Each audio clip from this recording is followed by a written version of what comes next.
আমার মসজিদে যেতে হবে, তাড়াতাড়ি নামাজ পড়তে হবে। আরে এটা তো দুইটা রাস্তা, কোনটা মসজিদের রাস্তা? এই ভাই এইটা হচ্ছে মসজিদের রাস্তা, যে রাস্তা গেলে মহান রব্বুল আলামিন আপনাকে জান্নাত দান করবে। ওই শয়তানের রাস্তা কিন্তু আপনি যাবেন না। ও মিথ্যা কথা বলতেছে, ইবাদতের রাস্তা এটা। তুই এখানে ইবাদত করলে তুই মদ পাবি, সুন্দর সুন্দর নারী পাবি, অনেক বড় লোক হবি, জান্নাতে যেতে পারবি। হে আল্লাহ, তুমি এই বান্দাকে দিনের পথে আনো, না হলে সে শয়তানের অনুসারিত হয়ে যাবে। হে আল্লাহ। আর আমি দিনের পথে পরে যাবো, আগে আমি এই রাস্তা যাবো, কারণ এই রাস্তা গেলে মেয়ে পাবো, মদ পাবো, কত কিছু পাবো।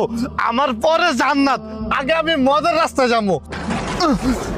এই কি, আমি এই রাস্তায় কেন যেতে পারছি না? এটা তো হতে পারে না। তুই শুধু একবার বল, হে শয়তানের পূজারী তুমি মহান। আল্লাহর দোহাই লাগে এই কথা বললেন না, এই কথা বললে সারা